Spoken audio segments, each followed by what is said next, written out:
The topic for today is the 2022 color outlook. So we're really going to look at, what we can plan, what we're going to do for this year, and then also kind of take a step back and look at previous couple of years and whatever takeaways we can get from there. And I'm excited to have you both so you can share your insights and experience with us in the group with Vish. So I want to start by I'll introduce myself, and then I'll go ahead and introduce Toby and John. My background is, I'm the guy who came up with Vish originally. So this comes from my background in the industry over 25 years, owning salons, working for a major hair brand as an educator, and various things from consulting to doing shows to product development and writing curriculum. And how we started this project with Vish was to really give back to the industry and solve some major problems that we were facing around the color business. A lot of it is just to do with visibility and introducing new technology, or introducing technology that can help assist us with the challenges that we're having. And we've been very successful in the last 3 years. We've reached out. We've got salons in, I believe, 11 countries now, and we're really helping salons fine-tune their color business, generate new revenue, and also save money through reducing waste. So waste from product, but also waste from time spent doing manual tasks that can be automated with technology. So that's my background. I also work closely with the CS department. So I've met many of you during your onboarding with Vish, and I continue to do so, getting feedback from you so we can always improve our processes. I am pleased to be joined by Toby Dicker from the Chapel and John Rhodes from Gatsby Miller, who are going to be able to share some great insights into their businesses, not just with Vish, but practices that they've implemented and experience they've gained over the last few years, and talk about what they plan to do for 2022. So I'd like to begin with you, Toby, if you can kind of give us a background bio of yourself, and then we'll move straight, and John will do the same. So welcome, gentlemen. Thank you very much. Thanks for the invitation. As I was saying, it's tough times for all, but we've got that's the time when you know whether you're doing good business. Me, I've been in the industry 25 years now. Started a small salon with Amanda, my business partner and sometime wife, and we still work together on the business. She used the concept and so on, and I've always been about the business, or calling me the brown envelope man. So like you, I focus on the use of technology to deliver a better customer experience realistically, and wherever we can take the grunt work out of what we do, we use technology, we use cloud computing across the board of all the things we do. And yeah, that's me. Always looking to fine tune and improve. And I suppose to understand whether you're down, which is what we were talking about just now, you need to know your numbers. So for me, that's really, really important. Reporting and really understanding the business, and whether things are delivering for you is where my sweet spot lies, I suppose. Fantastic. Thank you so much, Toby. How about you, John? Can you give us a background and bio? Yeah, so essentially been running the business for 10 years, been in the industry for a fair bit longer. It's pretty much, as Toby suggests, that's kind of my business role as well. Looking at the numbers, looking at strategic position, looking at growth patterns, opportunities, find out the challenges and find solutions to those challenges. And yeah, keeping an eye on working smarter, not harder in everything that the business does, and trying to change and react to the changing environment. Actually, ultimately we had many years ago, the high street was changing, so there was a lot of focus upon how to react to consumer behavior and the change in the high street. And ironically, a lot of that came through with the period we've just been in is that was the one thing that my role took total focus, is being receptive to change and finding solutions and plan A, B and C depending on which way this goes in the unknown being so that's pretty much what I've been doing for the last number of years in the company. Excellent. That's great. Thank you so much. So today I'm gonna just kind of go over the topics that we're going to cover. The first topic, and this is not necessarily in this order, we just hope that the conversation will flow. But we're going to look at key learnings from 2021 that we can take into 2022. So looking back over the past year, and even the past couple of years, being the chaos that we were in, what are we going to take away from that? What things have we done to shift and make our businesses better with those key learnings? Change management, we're going to have strategies used to mitigate the massive changes in the industry over the last few years, and tips for salons to ensure they are proactive trends. Sorry, that they're proactive. I also want to talk about education quite a bit. This is one of my favorite topics. I was heavily involved in education, and I do believe that education in salons, especially now, is vital in order to keep our teams happy, keep them moving forward, and really help with retention. So I want to discuss how to keep your teams up to date with industry trends, and how to identify that when it's time for training, and how you make your plans for education, tips for setting budgets for color inventory, and how salon owners can set themselves up for success in 2022. So let's start by talking a little bit more about your backgrounds. I know the audience is going to love to learn a lot more about you. So if we could sort of, go over your background a little bit more, like I know we did great detail just then, but maybe just about your involvement now, and where you work on the business, both of you. The audience would love to know, are you behind the chair? What do your day-to-day roles look like? And whoever wants to begin that. Toby, do you want to go first? No. No? Okay, right. Well, so essentially, I'm not behind the chair, not a stylist, working on the business, but that can be from being in the salon and coaching the team and setting goal management for the team, or it can be then looking strategically at how are we going to change the business, modernize the business, react to consumer behavior changes, but driving it from the data that we see, the performance of the salon. So again, as I said in my first part, it is about how can we work smarter, not harder. This is all about people, not things. So it's the team that's within the business that's the essential part to it, and ensuring the processes and changes that we make is to the underpinning values of that it's about the team, the people in the business, not anything else really. So John, how did you evolve into that role? What were you doing before? Were you always in the industry? Were you ever behind the chair? And how has that role sort of evolved, and how have you got yourself prepared to be where you are today? I've been in and around salons since I was sort of 15, 16, with my sister being a stylist, and so always been in and around the environment, but come in and out of the industry as in working, but always get drawn back to. But I've had a varied career in business management and different sectors. I've even had 20 years of operational experience in a fire service, in emergency settings, both in crews and in crew commanding, and so high pressure situations, making critical decisions.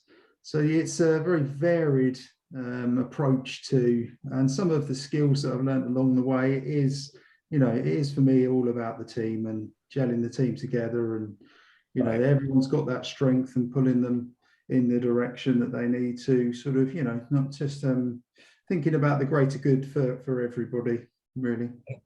So given the roles that you had that were outside of the industry, how dissimilar is salon life or the salon industry to what you've done before? Do you find there's a lot of commonality in managing it, or there are different challenges that come with running salons versus managing people in other industries? Well, there's a lot of threads which are common when you're working with a team of people, and that's that is, but there are some complete differences in the sense of recruitment is the industry challenge that we have, and the way of working shifting and changing at the moment. And that's a complete difference. And of course, with that recruitment issue comes its own challenges, both to try and find, but also to retain, but also to then set standards, objectives, and maintain those at a particular level. So that in itself is a significant challenge, but it will always come back to the main thing. It's about, there is positions that need strength of leadership that would be calm and in control and considerate and showing empathy, and despite the pressure that's in and around, and you tend to find out what the raw attributes of an individual are when the heat's under your feet. So to coin an analogy in a previous role, but you do have to challenge yourself or help to coach others to manage, in a calm, considerate, concise, but way when there's every reason not to be. And if ever there was a stage in the last 18 months that's come about, that's now. There's just day in, day out 50 reasons to fall apart, and so it's composure really under difficult circumstances. Yeah, that's great. It's great insight. Thank you. How about you, Toby? Do you want to dive into your history, background, and day-to-day operations? Yeah, as I said, we met 25 years ago. I sort of started managing the business from the outside when we were together, and I was doing bookkeeping initially to start with. Actually, my day job was something completely different. I actually flew for a living as a pilot for a while, but to be honest, that was a very restricted part of me, and I think the idea of running a business has always been more attractive, I think, and so for me, starting really getting full-time involved in the salon in 2001, as I say, yeah, just putting those things in place. There's so many things that John talked about that chimes with where we are. I think I personally think that hairdressing is totally different from any other business, and I think that very, very few people understand how to manage in this business, and that's why I give so much credit to everyone that's in it. I think it's massively misunderstood as an industry. I think any time a corporate structure tries to come into this industry, they fall apart because they don't know it. But yeah, I mean, John's absolutely right. You've got to stay level-headed. You've got to stay kind and calm and all those things, because those things get projected from the way you are with your stylists onto your customers. And at the end of the day, we're a people business, and it's about the experience that people give. So for me, yeah, I think that I think it's really, really important to maintain that. There are times where I want to pull my hair out, and as I was talking about, last week was one of the worst weeks ever for cancellations. Yeah. And there are times where you just want to fall apart, but actually it's going to come back. And I think the important thing to do when you've got challenges like we have at the moment, actually, is just take some time out. Both John and I are fortunate enough to be working on the business, but some salon owners are trying to do everything. They're trying to run the column, they're trying to do everything. And I think one of the most important things is to carve out that time, that quiet time during the week, to work on the business, not in it. And I think then you become more effective, really, as much as anything else.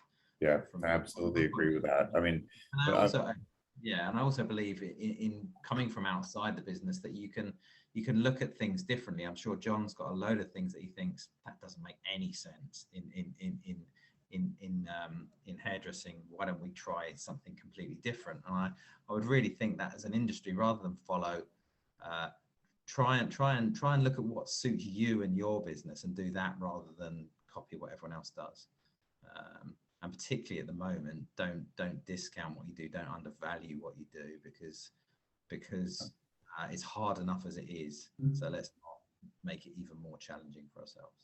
Yeah, I mean, I completely agree with that statement where you're saying that, being from outside the business gives you different insight than a lot of us, myself, who started as a hairdresser and then ended up opening salons. And then even the early days with Vish, my brother Josh, who, when he came on board, just questioned a lot of things that I probably wouldn't have questioned because I've been in the industry for so long.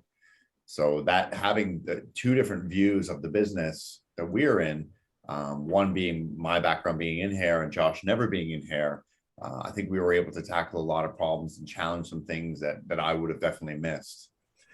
So I want to jump right into what we learned last year.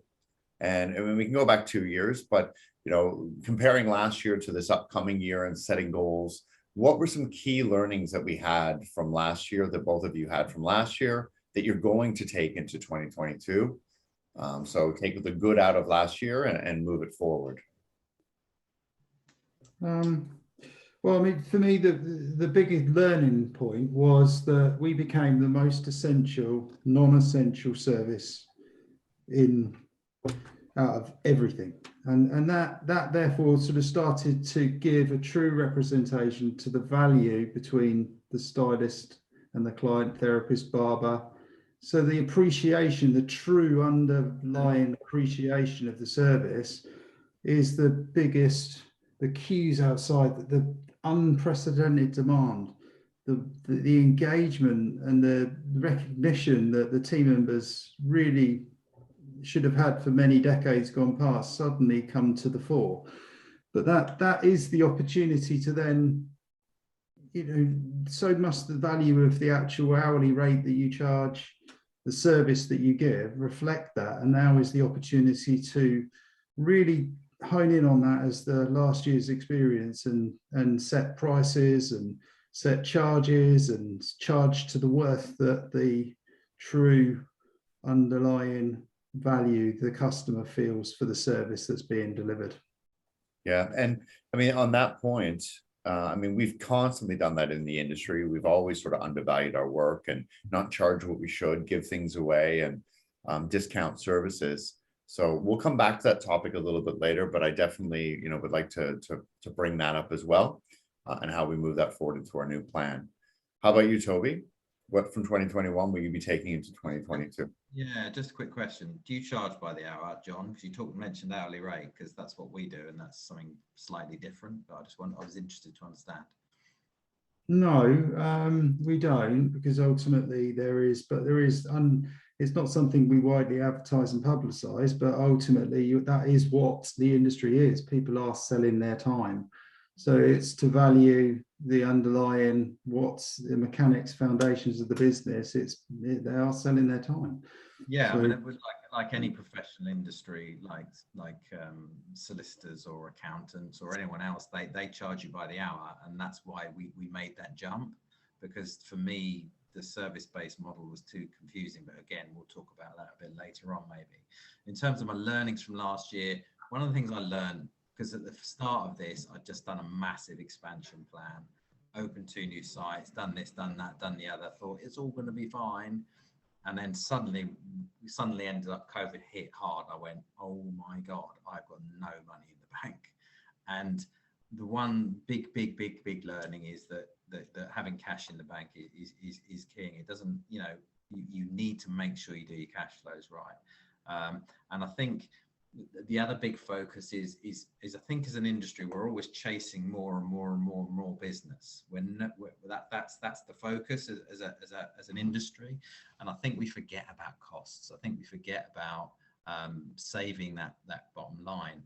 I think honestly, as an industry, my estimate is that this industry makes between 0 and 4 or 5% net profit across the board. And I really don't think we do much more than that. And I think, again, we should be looking at our businesses more seriously. We should have that much more respect. I honestly don't believe there's a harder job in the world than hairdressing. I really don't. I think it's incredible what our hairdressers deliver. And I challenge anyone to do what they do in terms of the wide spectrum of skills. So if we go back to that P&L, and you're making 2% net on 100 grand, you're making a couple of grand a year after you've paid yourself and all the rest of it for reinvestments. If you now save yourself £1,000 in costs, you can increase your profit by 50%. That sounds crazy, but you go from 2 to 3% profit to 4 to 5. It makes a huge difference. If you just cut out 2% overall of your costs, you can almost double your profit. And I think really focusing on making sure that you're striking the hardest deal you can, and looking at other ways to save you money is probably the most important thing to take through to the next year. Yeah, I mean, there are many other things, but those two things are where I. Toby, can I ask you then? So if you would give sort of two examples of where you've cut costs, where you focused on last year, like where are some of the biggest takeaways or some of the biggest cost savings for you? I think sometimes you look at subscriptions, you look at things like that, those general areas, you know, how much you're paying for your power, you don't really look at that, you don't look at this. I think really, genuinely, you can shave a bit from everywhere.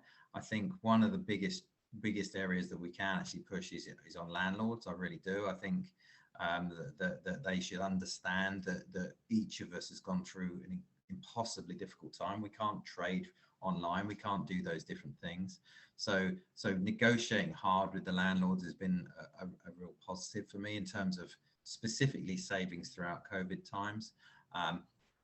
The implementation of your product obviously is a part of that, because we're looking to reduce our overall spend per customer by around 10%, and reducing waste has been a way of doing that. And you know, streamlining things like your phone systems, and things like your IT and that sort of stuff. I think if you get a little bit more involved, you can really make some serious savings in those areas. And thank you so much for that. And John, for you, thinking about, you know, potential lockdowns, things that can happen again this year, are you doing anything to plan ahead for that? Is there any sort of precautions you're taking or steps that you're taking that in the event of another lockdown, you know, what does that look like for you and your businesses? I mean, it's a concerning thought to think that is the case, of course, and there's, you know, like it's a learning from the lessons from the last lockdown in what you did, and it's trying to freeze your bank accounts, as if you like, turn the tap goes off at the top, but see whether you can just freeze the bank accounts and the money going out, and making those provisions for that to happen faster, quicker, easier. Actually, the conversations are a little bit sweeter and easier at this stage because people have been through it before than, you know. So that's that. But ultimately, price review, that's ultimately key to it all. It's a necessary thing for protecting against potential lockdowns coming up, but of course the costs are going up. In April we'll see massive increase in wage costs, which is essentially, for a turnover, a very relatively small turnover, can be something like, you know, a significant amount of increase just to stand still. So the price review now ready for April is key, it's critical, just to stand still, let alone to then think about, you know, okay, if we go into another lockdown, or that there's more cancellations, as we've spoken about before, and therefore that's leaving one particular column, for example, would have been flat out in the month of December, and just because of no-shows and cancellations more than anything, there's 33 hours out of 188 revenue generating hours that have come to white space just by cancellation. So if you monetize what that 33 hours is, that's a significant amount of money. That's a loss which ordinarily would have been back to back. So, you know, let's plan ahead for as much as we can for potential lockdowns, but it's all of the things that you would want to hone to make sure that you're standing yourself in good stead with a trading position for this 2022 coming up. And how do you feel, John, with the clients, the customers' appetite for price increases? You know, what sort of reception do you get? Is there any words of advice you give salons? You know, because again, you know, inflation, everything else, all the cost of goods are going up. So if you're introducing a price change in your salon to your salon menu, you know, what is a general reception from the staff and also from the customers? Well, it's a good. There are 2-3 different conversations: team members, clientele, and it's solid communication, effective communication, but a really strategic way of thinking about what prices you lift is really important. So it's a third subject. You know, you can have the greatest amount of effect with increasing a fewer amount of the services rather than a percentage increase across board. So you need to look at your service mix. You need to look at essentially where are they, you know, small increases that you can make to affect the least amount of clientele, but ultimately make the greatest amount of difference to the yield that you get from the business itself. So a little bit more thought on that area pre-making any changes. And then drifting into the other two, strong, solid communication with the clientele to try and express that, you know, just to stand still, we need to raise another sort of X amount of pounds per month, not in that sort of detail, but we're not actually price increasing, we're just standing still. You know, the energy prices are going to lift up, the you know, the NI and the on costs for employment is going to lift up. So, you know, these increases isn't that the business is yielding more money from the services that's being delivered, it's to maintain the level of service that we're delivering. And then secondly, with the team members is, well, if essentially it's not a bad thing to increase, it's not a bad thing to, on the some clientele to drift to another column, which is a more affordable price point for some of the clients, because what it does is it frees up column space for perhaps more work that they would like to attract with the experience that they've now got. So they're doing more work akin to what they prefer to do and yielding working, you know, with fewer clients to release the same amount of money. So there's a lot of detail that needs to be explained to different people within a concise way. And you know, you see sometimes, just to give a broad example, if you did a strategic price increase, you often see in salons one note on the front desk saying that there's been a price increase, which is essentially annoying all of the clients. But if it's a strategic price lift which targets a couple of areas, then that communication isn't a front desk notice, it's a direct message to those individuals affected. So there's a lot more thought about it, really. That's fantastic. That's great. Slightly different way that we do that, which is not specific to increase the price of any one service.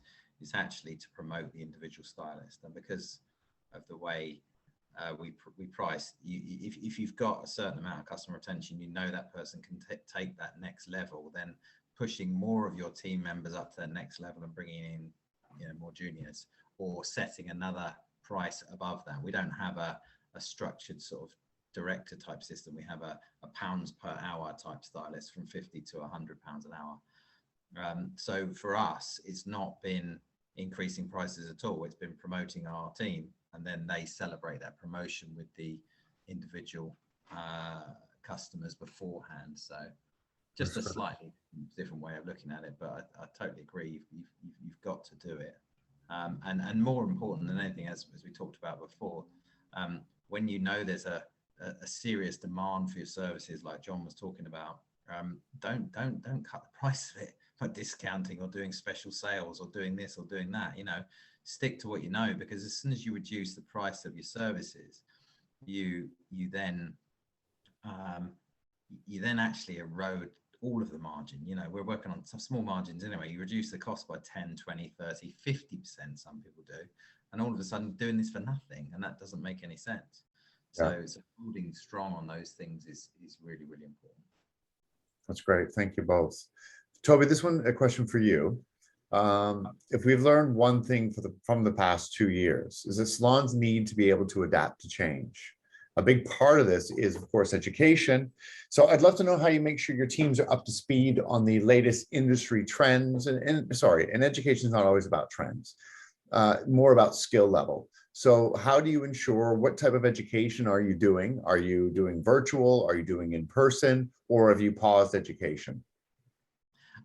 Throughout lockdown, we made the quick transition because, and if they do come again, then it's worth understanding. There are so many video platforms. We're using Zoom today. We use Google. We did because during those lockdowns, education was a thing that you could do with the team, and it kept everyone together. We did a lot of virtual video education, and that was on all sorts of subjects, keeping people in, you know, and we had an audience that had the time to do so. I think the problem with not investing in education is that you end up with a very stale team who then move on, and that's the big challenge that John was talking about earlier when he said that, you know, keeping people motivated and so on. It's an important part of people's development. So when you're doing your costings, when you're doing your building in of those things, then make sure you do build in time for education, either as a whole team or or specific to the individual. We do carry it on, but we have an educator who works across the business to look into making the time. But I think it's an easy thing to cut out. But if you want long-term stability in your business, you've got to invest in education. You've got to invest in people, basically. You know, and again, chiming with what John said, I agree wholeheartedly. You've got to look after people. This is a people business. So education and the quest and thirst for knowledge is something that is part of being a stylist. They're human beings. You know, we've got to protect people who have probably taken the battering of their lives from the customers that have come in. They're always talking about the same thing and the same downtime. So you've got to give people that space to be able to talk about those things, and also to educate them on where we are.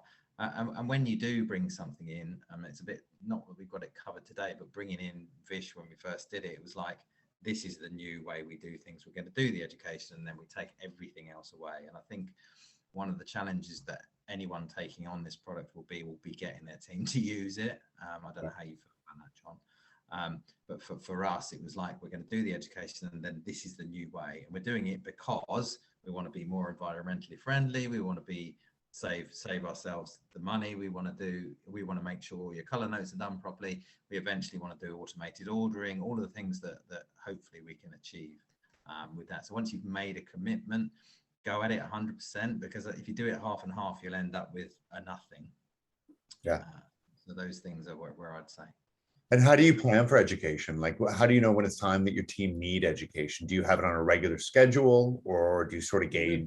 We plan it a year ahead, so it's not a case of that. But we sit there in sort of November time and look out for the next year, how much time we think people are going to need, and invest in that at the time. And ad hoc if there's availability. We also open up and will open up the opportunity to train outside of the business, and invest in that as well if people want more training and they want to go over and above where we are. But no, we schedule it out a long way in advance. In advance. Great.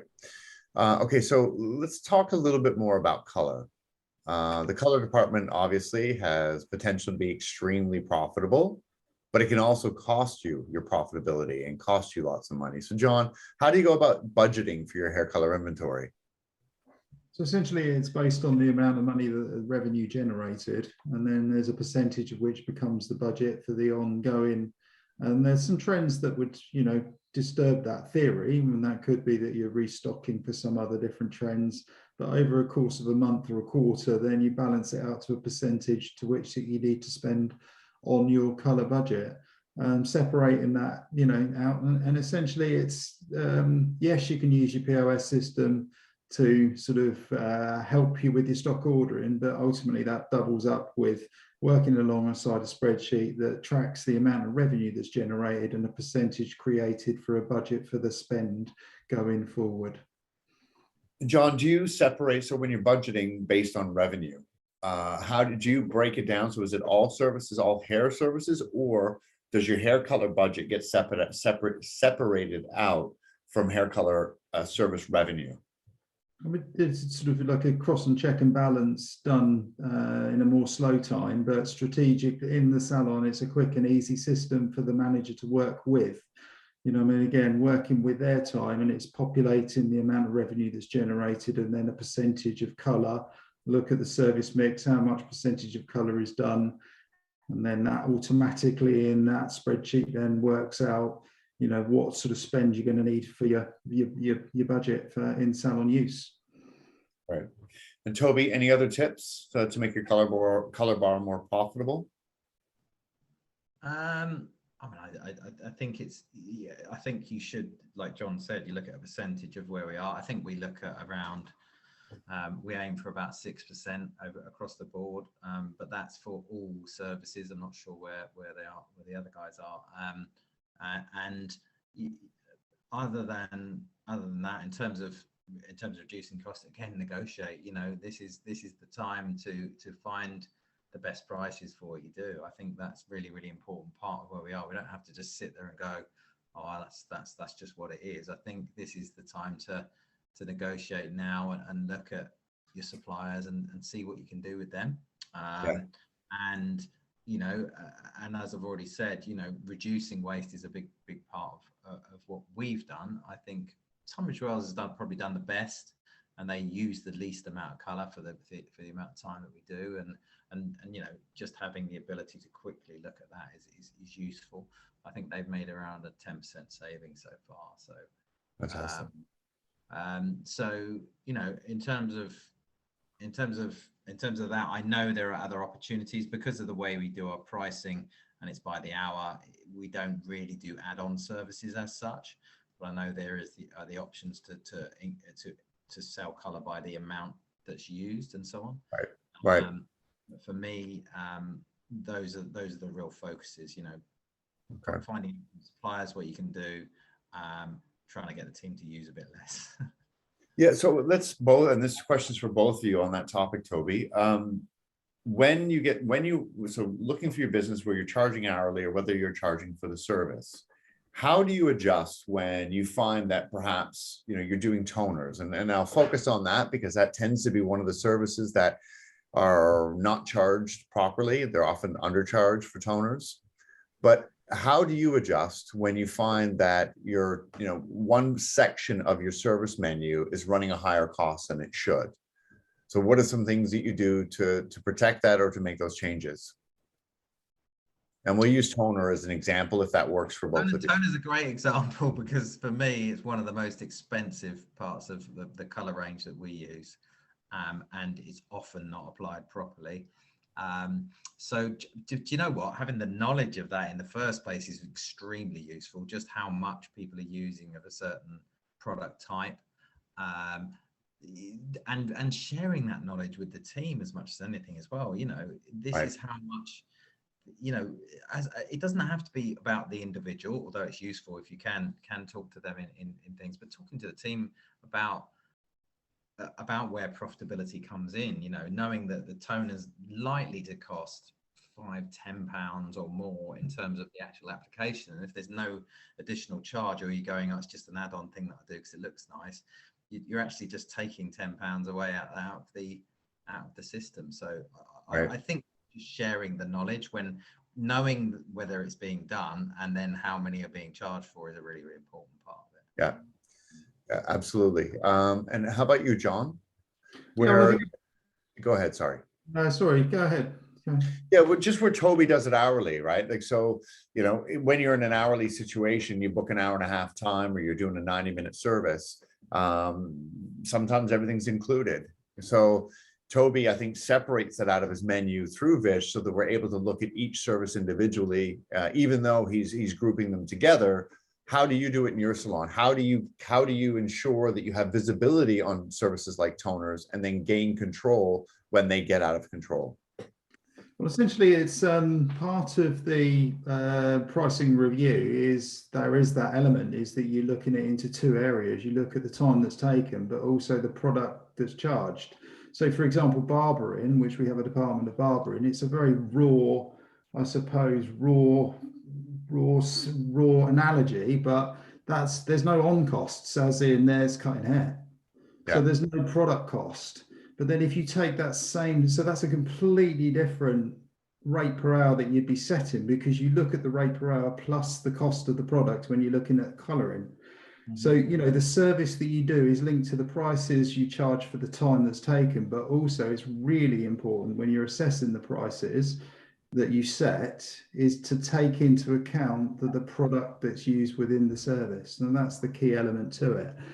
But then you think about the industry per se is the analogy I would draw. It is probably the only industry where if there was an additional amount of product that was used over and above the allocated amount, that you throw it for free into the customer's hands. So, you know, there is that analogy that I think I heard Vish say, which is correct to say it, is that when you go into a car garage to have your car serviced, you pay for the mechanic's time to do the job, but then the parts become separate. And therefore, if it needed a part, but then it turns out it needed 3 more parts, then the bill becomes a higher. We must be the only industry that doesn't do that and just floods the bowl with additional levels of product which comes with cost and then just throws that in as part of the service. So Yeah. it's just eyes wide open as to what we're doing. And I guess if we had a blank canvas and we were to restart again, it would be just like that. And this is the opportunity that Vish presents itself, where you can now look at the amount of product that's within the service and gives you the ability to then charge that. If you show wish as a business, that's up to you as an individual. But at least if that isn't an element where you look at charging the additional grams of color that's used on, like every other business would, at least you're aware of it to then start to think very strategically about the prices that you set on your service menu. Yeah. Yep. Can I be cheeky? I just want to just say one thing on that point. Like when I'm consulting with salons, which I do on a regular basis, so meet with them, review their data with them. I'll often caution the salon to just raise prices across the board. So John, I really like that you said you look at the individual services and you don't necessarily increase the price for all. Because often what we do in this industry is we raise our prices across the board. And in order to fix the cost problem.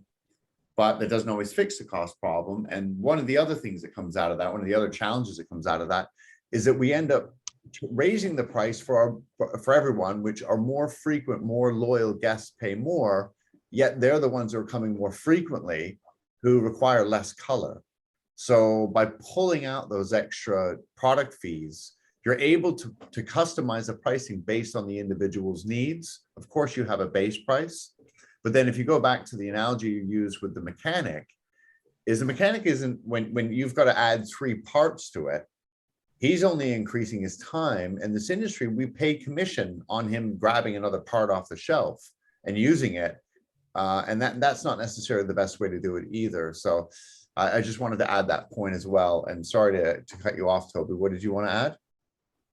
No, I was going to be, look, I think our industry is in a massive state of flux at the moment. I think it is, and I wanted to do a shameless plug of an organization that I've set up, and it's called the Salon Employers Association. So it's completely, it's genuinely there to help the industry. So I don't know if you mind taking 20 seconds to talk about that. Not at all. Very cheeky, I know. Right. So as far as I'm concerned, our industry, John was talking about it earlier, employers' national insurance and so on and so on. There are 2 different, very distinct models within our industry at the moment. There are those salons that employ people and pay all their VAT and do all the training and do whatever. And we don't feel they're very well represented within the industry. So the Salon Employers Association.co.uk has been set up. We've already garnered 750 salons in the last week and 8,000 employees, and you can see all about our aims on there. But it's basically about leveling up and balancing out the playing field in our industry. Our calculations say that as an industry versus traditional retail, hairdressing pays 50% more tax on every pound that comes in the door. On average, for a VAT paying salon, 34p in the pound goes out in tax. And we just want to try and balance the playing field. And the more support that we have behind that, we have made contact with government. We are talking directly to the organisations that can do something about this, and we'd love other people's support if they feel it chimes with them. John, we'd love your support too. Fantastic. Any closing thoughts? We're running a little bit late. I wanted to open to a Q&A. So what I'll do, if there's any questions, please just post them and we'll read them out. But in closing, I'd just like John, Toby, if you want to share any more insight, if anything you want to close out and just give to our viewers. Very happy just to answer questions. I don't have anything extra to add, really. Excellent. How about you, John? Apart from let's share knowledge as an industry. It's another thing we haven't done. That's the one thing I really would love. Our industry is fantastic. It's amazing. It's full of brilliant people. It's full of people who don't realize how good they are. And I would love it if everyone took the time to share more knowledge and give each other a leg up and support each other and stop discounting and all those other things we've talked about. So I did have some. Sorry. Thank you, Toby. How about you, John? Anything in closing? Yeah, no, in closing, really, we've been through a very difficult stage, but full respect. I know it's kind of, you get to very difficult days and salon owners, salon managers, and there's all you know, but there is that, yeah, there is that opportunity ahead of us to really come out of this stronger than we went in. Yeah, absolutely. Hang on in there, hold your nerve, hang on in there, hold your nerve, and we'll come out stronger than we went in. Yeah, I mean, I think that's the takeaway from all this, is that we've been forced to really learn to look at our businesses a little closer, save money where we can.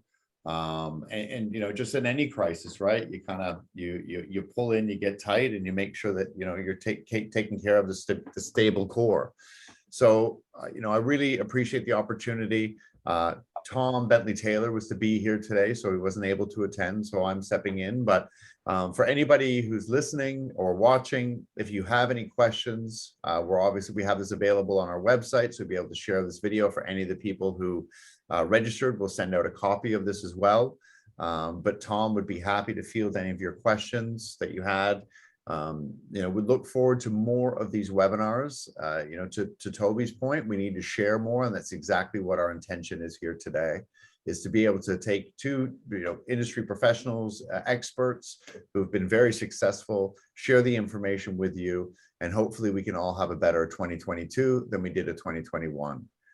So again, thank you both for attending. We really appreciate your time and you know, sharing your insight and success with us. And we look forward to more. Thanks very much. Thank you. Sure. Thanks, everyone.